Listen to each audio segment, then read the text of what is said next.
watching Roll Tide Daily, the new daily program for Crimson Tide fans, presented by SEC Country. Now, here's your host, former Alabama All-American, Mike Johnson. Hello, everybody, and welcome back into Roll Tide Daily. My name is Mike Johnson. Happy to be back here sitting in front of you guys today. We got a ton of good stuff coming up today. We're going to talk to Mark Schlabach from ESPN.com about a bunch of stuff going on inside and outside of the Alabama football program. We're going to get to Nick Saban kind of explaining some things about the boat mishap. We're going to talk about penalty yardage, opponent penalty yardage from the last couple of years and how this, for some reason, always seems to go against Alabama. Also got some stuff at the end. We're going to talk about the first three games on the schedule, some of the game times being released over the weekend, talking about what we like, what we don't like, what the fans like, what the players like, and as always, we're going to dive deep into the Alabama football program today. So we'll be on for 30 minutes hanging out with you guys. Welcome all your comments, all your criticisms, all your quotations in the comment section. A lot of y'all kind of already chiming in right now. Malachi Morgan, what's up, Big Mike? RTR, James Perkin, Roll Tidings, has Rivers Roll Tide. Love you guys chiming in the comment section. We've also got YouTube up as well. But without further ado, and before we get started too, I do want to mention the passing of C.M. Newton, obviously former Alabama basketball coach, former Kentucky basketball player, beloved around the SEC and beloved in the state of Alabama. So our condolences to his family and anybody affected by his passing. Without further ado, let's dive back into a topic that we covered yesterday. Kind of sheds a little humane light, I guess, on Nick Saban kind of being one of these guys you can kind of connect with, you know, the Yankees t-shirt. Here's the video we showed you guys yesterday via Tuatong of Iloa of them kind of running out of gas out on Lake Tuscaloosa. Here it is from yesterday. Tell that other boat we ain't got no gas. We ain't got no gas. We ain't got no gas. So that was the video we showed you guys yesterday. Tuatong of Iloa, that's Terrell Lewis. I believe that's Shaheem Carter in the back. That's Nick Saban in his swim trunks. He's got the Yankee baseball shirt on. It kind of makes him seem more human. You know, a lot of people like to act like Nick's a robot, like his players don't like him, like, you know, he's not personable. You can't hold a conversation with him. You can't really, you know, kind of chop it up with Nick Saban. Turns out he's just a normal guy and you know, wants to go boating and needs gas in his boat. Well, come to find out, ESPN's Chris Lowe reporting yesterday wasn't actually the gas. This brand new boat from Nick Saban actually had a fuel pump issue. Here's one of the quotes yesterday from Chris Lowe at ESPN.com.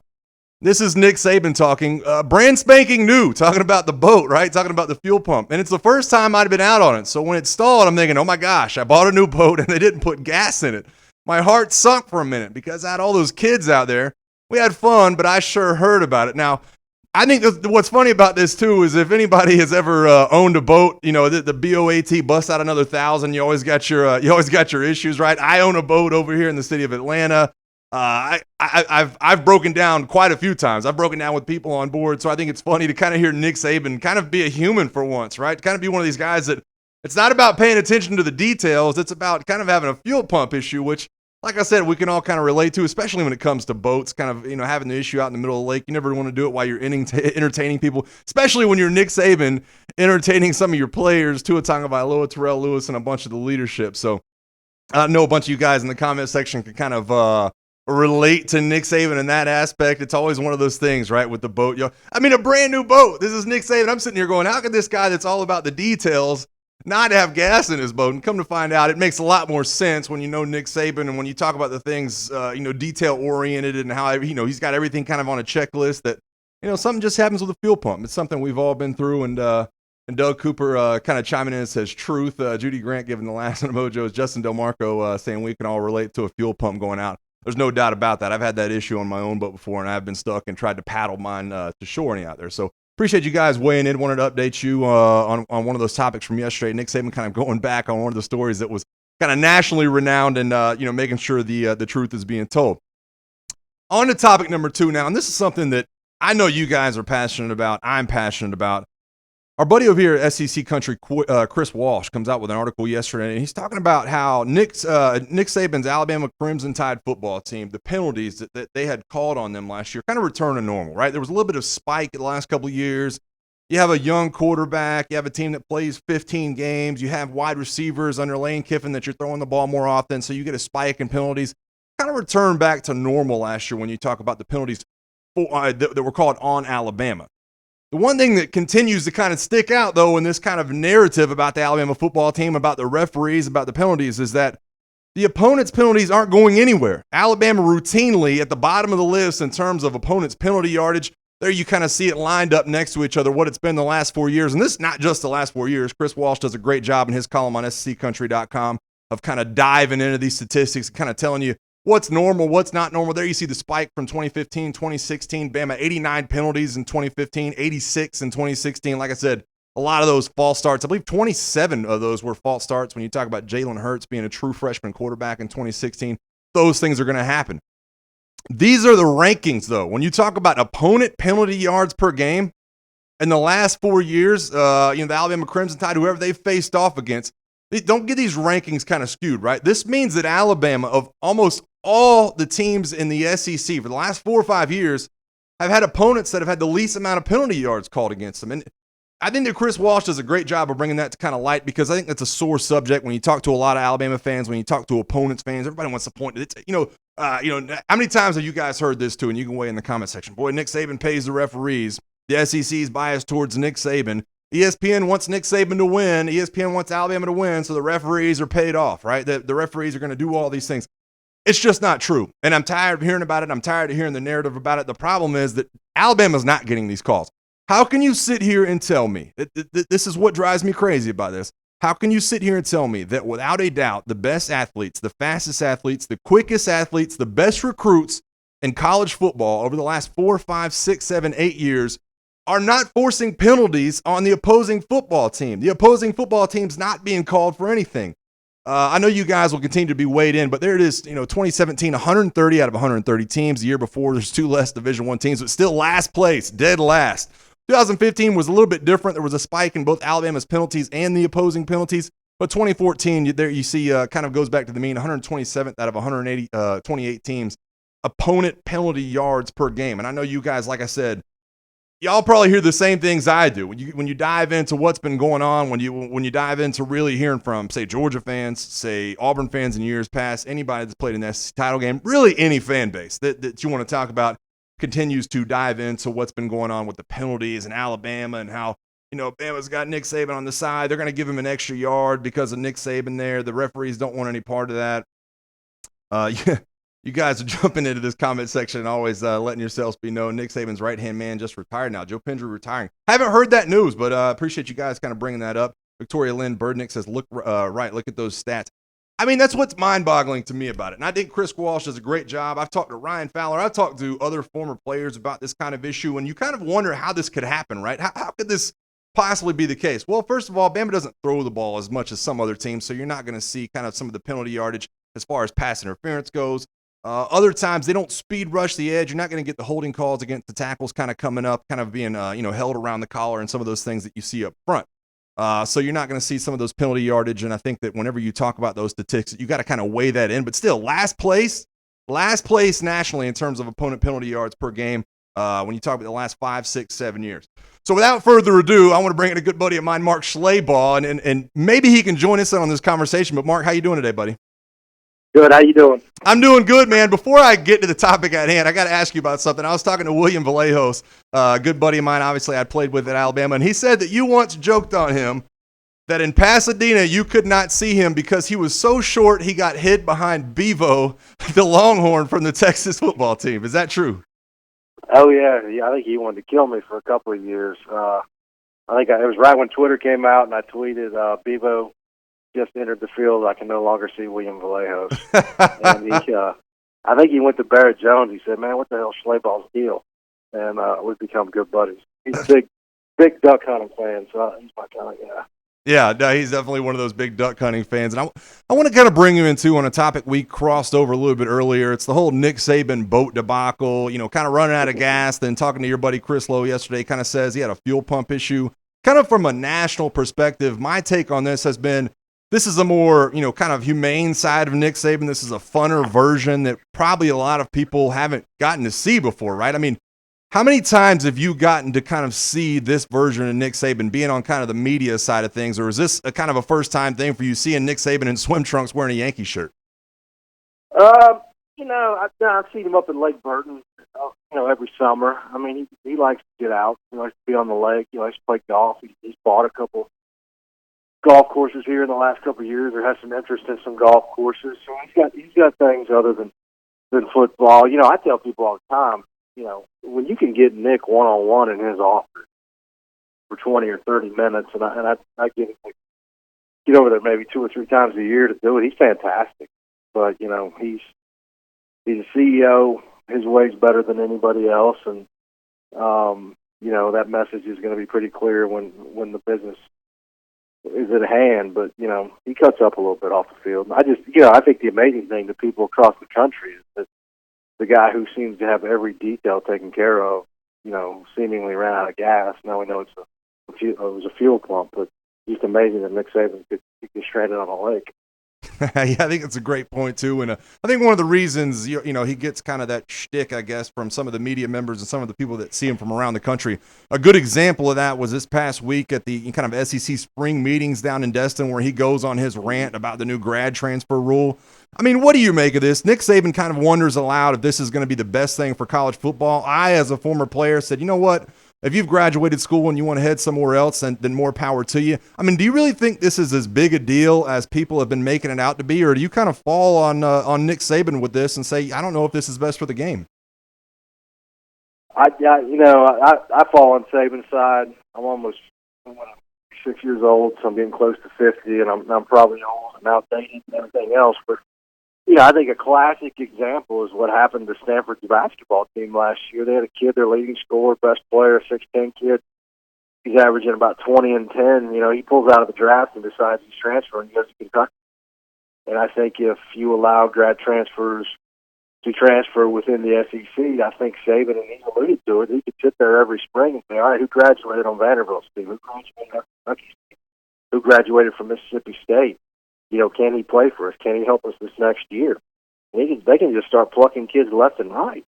And I think that's the danger. And, you know, I don't know how many kids transferred as grad transfers in Division I basketball, but I guarantee it's a couple hundred this year. It's amazing. It's just free agency. And, you know, it's killing the mid-majors. Their best players leave every year. Yeah, I couldn't agree more with kind of that sentiment, too. And I think that's really the danger I highlight. Like I said, as a former player, I kind of look at it, and I'm all about liberal transfer rules, but I think the fans at some point are going to have to look in the mirror and say, you know what, this might be an issue if we have a guy transferred down to Auburn or Tennessee and it comes back to kind of bite us. On the topic of transfers, though, I do want to dive a little bit into this quarterback battle, and obviously this thing's kind of been beaten to death, the whole Tua Tagovailoa versus Jalen Hurts. You know, they're at the Elite 11 camp this past weekend, kind of dueling it out, kind of getting some things done. Who's going to get better? What happened in the A-Day game? Who's going to be better in fall camp? But I do want to kind of get your take on it. I mean, what do you think is the best kind of possible scenario for Alabama looking forward? Do you think that there's a chance that both these guys stay on the team? Do you think this is Tua's team? Do you think Jalen returns to be the guy? I mean, what's the best possible way this could play out for Nick Saban and Alabama in the fall? I mean, the best possible way for it to play out for Nick Saban and Bama is for both of them to stay. I don't think that'll happen. I kind of thought Hurts would stick it through the season and then transfer as a grad transfer, but I had a couple of people at ESPN, we were there 2 or 3 weeks ago in Bristol for a summit, and a couple other college football guys told me that they believe he'll leave before the season starts so he can redshirt and then have 2 years of eligibility remaining. And, you know, if he doesn't win the job, and everybody seems to think it's going to be Tua's job, you know, his decision is, do I stick around through the season and then leave as a grad transfer and have 1 year, or do I transfer before the season, sit out and have 2 years left as a starter? You know, I think that's a decision he's going to have to make. Or, you know, at some point maybe he decides, you know, maybe I'm not going to be a quarterback in the NFL, but maybe I can play slot receiver or safety or something else, and he can certainly do that at Alabama. But I think it's to his job. You know, I just think Hurts' limited abilities to throw the football is just you know, he hasn't gotten better and he hasn't improved much as a passer. Yeah, obviously that's going to continue to be a talking point. And, you know, listen, we got a ton of people weighing in the comment section. Some people think that Nick waits till midseason to kind of announce some things because maybe some of those guys really aren't put to the test until later in the season against Mississippi State, LSU, and Auburn. One of the other kind of, I don't know if I want to call it competition. I don't want to sound like it's a slap in the face to either one of these guys because I love both of them as former coaches of mine. But John Parker Wilson, a good buddy of mine, we had him on a couple of weeks ago, and he had gotten into a little bit of trouble nationally when he was kind of comparing Jeremy Pruitt to Kirby Smart as former Alabama assistants. And he kind of said that, listen, I think Jeremy Pruitt's actually scarier at Tennessee than Kirby Smart might be down at Georgia, and got a lot of the Georgia fans kind of riled up about it. I mean, where do you kind of fall in that argument? I see where John Parker's coming from. Tennessee is an opponent that Alabama sees every year. They're an opponent that really has a very high ceiling. But kind of on the Georgia side of things, Kirby Smart has already kind of arrived at some of these destinations that you're scared of Jeremy Pruitt getting to. I mean, in the end, if we're looking 10 years down the road, do you really think Jeremy Pruitt has a better chance of succeeding at Tennessee than Kirby Smart has at Georgia? I think both of them can be successful, but I think Kirby's got a much higher ceiling at Georgia just because he was with Nick the longest. He knows Nick better than anybody. He was there for, 9 years, serving as defensive coordinator. And brought a lot of Alabama's best players, and then a lot of those kids were from Georgia. And now he's the head coach at the University of Georgia, put together a number one recruiting class, mostly by keeping kids in state. I think that's the biggest difference between the two jobs. Georgia, you don't have to leave the state every year and you can have a top 5 class. Tennessee, you got to recruit nationally. When Fulmer was there as his head coach and Tennessee was competing for championships, a lot of those kids came out of Georgia. Jamal Lewis, Cozy Coleman, Deion Grant, they've got to get back into Georgia. Jeremy will be able to do that. And there'll be some really intense recruiting battles between his staff and Kirby's staff over the next few years. But I think Jeremy's got a pretty good upside. I think he needs to be a little more polished. I think he'd tell you that. He's got a lot of Bama in him. He's not afraid to ruffle feathers. And I think Kirby, because he was with Nick for so long, I just think, right now he's a little more of a CEO type. And, Jeremy is going to go, he's bowling a china shop. It's going to be his way or the highway. And Tennessee people are going to have to get used to that. Yeah, I think that's such a good thing to kind of point to in the future. How does Jeremy Pruitt react, especially with Philip Fulmer as his AD up there? I think that's going to be a kind of big storyline to kind of keep our eyes on as we head into the fall and really throughout Jeremy Pruitt's tenure, too. Another big difference, Kirby inherited a good program. I mean, Mark Richt was winning 10 or 11 games a year. He just couldn't get them over the hump. Tennessee's been pretty damn dysfunctional for about a decade now, if not longer. So Kirby inherited a much better situation than I think Jeremy did. I think that's absolutely a great point. I mean, Mark Richt by no means was a bad football coach, and he's shown that kind of going down to Miami, kind of winning some games early in his tenure. And obviously, when you look at that senior class from Georgia last year, the cupboard was still pretty full. Kind of going back to the Alabama topic at hand, though, and you mentioned kind of the tenure there. You mentioned kind of being Nick Saban, the CEO style of head coach of what's going on. It's been pointed out to me recently that Kirby Smart's actually, 24 years younger than Nick Saban. And Chris Lowe came out with the article a few weeks ago, and it's talking about how he thinks, at least 5 more years out of Nick Saban. I mean, what do you make of that? Do you think that Bama gets 5 more years out of Nick Saban before he heads into some administrative role? Do you think it's more than that? Do you think it's less than that? I would probably, I think it's at least 5. I mean, he could go longer. I mean, the guy's in great shape, great health. He's still got that desire to win championships every year and to do it with a new group of kids. He and his wife feel like they're helping people. So, I don't know what else he would do. I mean, I think he can't sit still. At some point, I think he's going to pack it up and head up to Lake Burton and play golf, but I don't think it's going to be anytime soon. Yeah, I tend to agree with that, too. I mean, I think that as many years you can possibly squeeze out of Nick Saban is going to be a good thing for that Alabama program. But looking towards this year coming up, before we leave you, let's just talk about this football team, how loaded talent-wise they are here in 2018. I mean, I have Bama going 12-0 in the regular season. I don't know that anybody is able to jump up and get them. I mean, prove me wrong on this. I mean, talk about some of the spreads that they're going to see. They should be double-digit favorites in almost every football game. Unless it's, an Auburn at the end of the year like we saw last year or some other football team that jumps up and grabs them, I have a hard time not seeing Bama running the table in the regular season and seeing Georgia in the SEC title game. I would agree with you. I've got them. I think I've still got them number one. I think they and Clemson, Bama and Clemson are the 2 best teams in the country. I think it would be a pretty big surprise if it's not Georgia and Alabama in the SEC championship game. I guess if Alabama had a rash of injuries like a year ago at the linebacker spot, or if the quarterback thing just blew up in their faces, which I would suspect that, they should win every game they play. Georgia, they lose an awful lot, the running backs, especially linebackers, but the schedule's just so weak. I think they're an overwhelmed.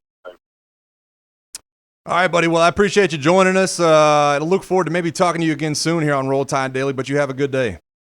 Thanks, man. Appreciate it. Guys, that's Mark Schleybaugh there from ESPN.com, a columnist. Always some good stuff coming out of his corner. He's been covering baseball regionals all weekend that we as Alabama baseball fans haven't been privileged enough to kind of buy into. The rest of the SEC enjoying a ton of spring, kind of late spring baseball. Some of the other things going on around the country as far as that goes. So I definitely want to take some of you guys' comments here. Robbie Harris kind of weighs in on Nick Saban's tenure. He will stay until Miss Terry says that's enough. I think that's a good way of putting it. I think when you talk about Miss Terry, she really kind of runs the shop over there. She'll pull the plug at some point on Nick Saban. I don't know if it's 10 years from now or 1 year from now, but Terry's going to have a lot to say about how long Nick Saban is able to stick around. Jazz Hatcher kind of weighing in on Kirby Smart over at Georgia. Kirby's living off last year's senior class. Let's see what he does now. I think that's kind of a tough one because I think he really did change the mentality at Georgia. I think he's brought in a ton of talent. Now, maybe they miss a beat this year. I don't really think so. Maybe they miss a beat because of a little bit of a lull in development, but I think those guys come back stronger than ever. One of you guys brought up in the comment section that, Kirby Smart over at Georgia's got a great recruiting base. So I think that's one of those things that they can always fall back on. Doug Cooper asking me in the comment section, have I ever been on Nick Saban's boat? I actually have. Nick Saban gets a brand new boat every year. That's what a lot of people don't understand in this entire conversation. Nick Saban gets a brand new boat every year. He trades his boat back in, and he says, listen, you can have this boat back. Give me the boat it costs. I don't want to owe anybody anything, but I want a brand new boat because he understands that boats are one of those things that lose a ton of value. So I went on his brand new boat, 10 years ago or whatever it was, and I got to go out on the tube with Nick Saban and get pulled around as part of the leadership group. It was like Terrence Cody, Brendan Dederick, Corey Reamer, a bunch of people that were out there with us, possibly Preston Dial. I can't remember who all was out there with us, but it's always a good time being on Lake Tuscaloosa, especially with Coach Saban, and he looks a little more relaxed than he did at times past. Robbie Harris weighing in says, you're doing an amazing job, Mike. Love your show. Appreciate that. And let me take this opportunity to kind of tell you guys, if you enjoy the show, if you like talking about Alabama for 30 minutes on a daily basis at 1 o'clock Eastern time, please share on Facebook, please share on YouTube, please share on Twitter. We want to get the conversation going. We love hanging out with you guys on a daily basis.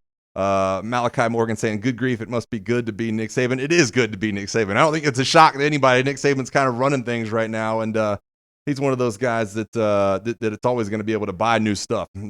Victoria Lynn Burdnick says, love your show, Mike RTR from PGH. I'm not sure what PGH is. Maybe I'm missing something like that. That has to be somewhere in Alabama, though.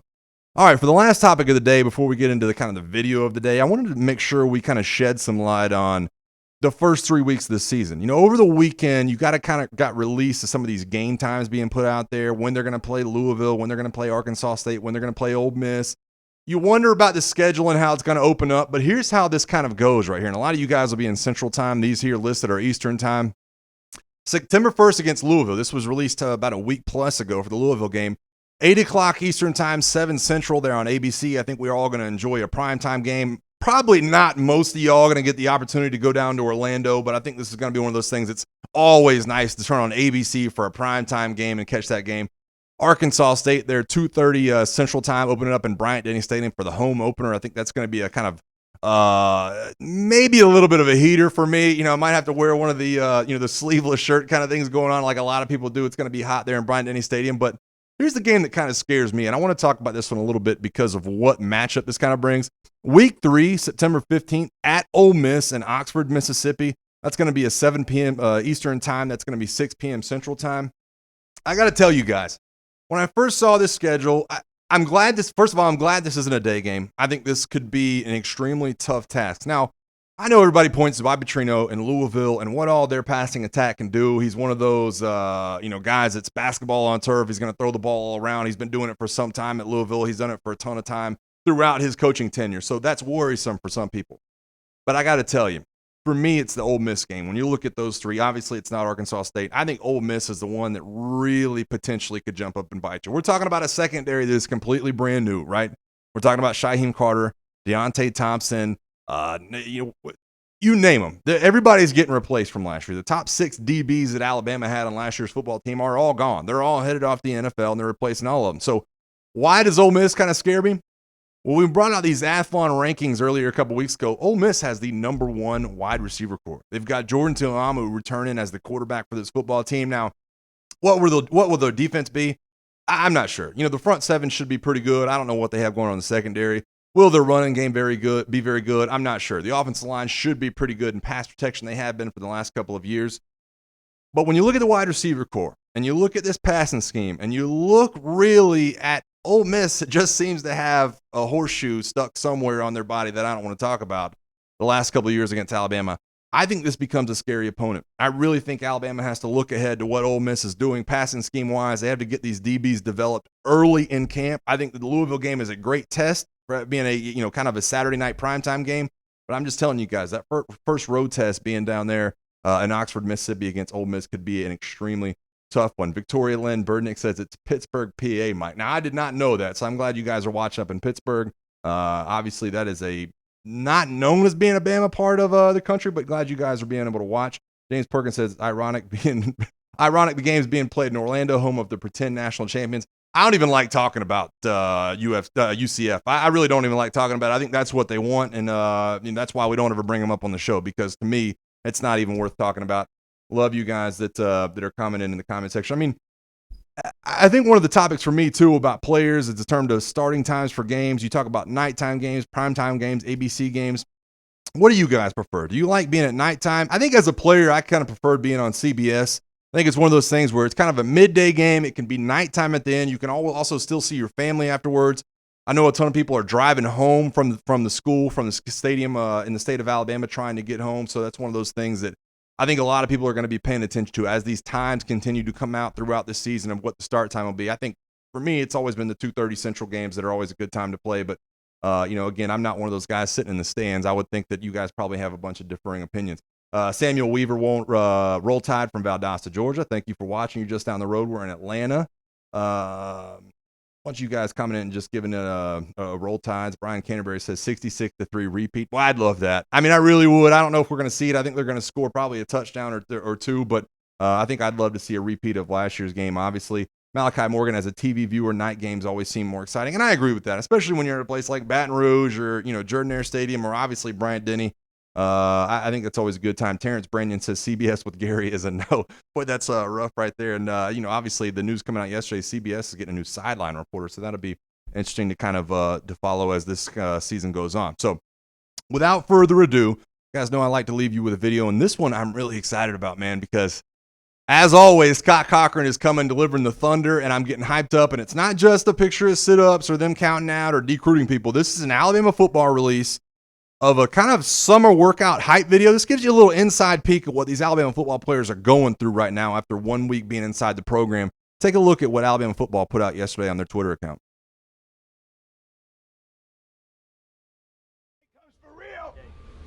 Everybody gonna want to win that. Everybody gonna want to beast mode somebody. Today you got a beast mode. This is what Bama does. This is what we do. Who we all working?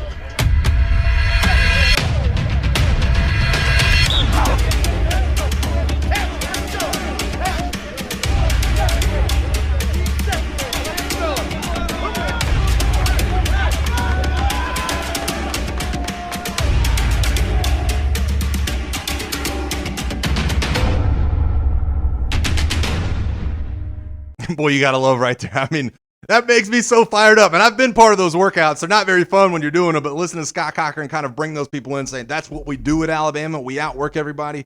I couldn't love it any more than I already do. So appreciate you guys watching with us today. It's like I said earlier, if you guys can share the show, we're going to be here every weekday, Monday through Thursday at 1 o'clock Eastern time, noon Central. Appreciate if you share the show. And please always join us right back here to kind of join in on the fun conversation, talk about Nick Saban, talking about the Alabama Crimson Tide and the dynasty that's ongoing right now.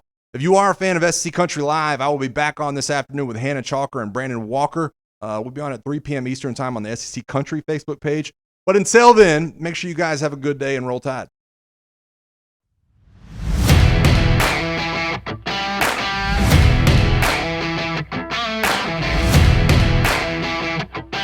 You've been watching Roll Tide Daily, the new daily program for Crimson Tide fans, presented by SEC Country.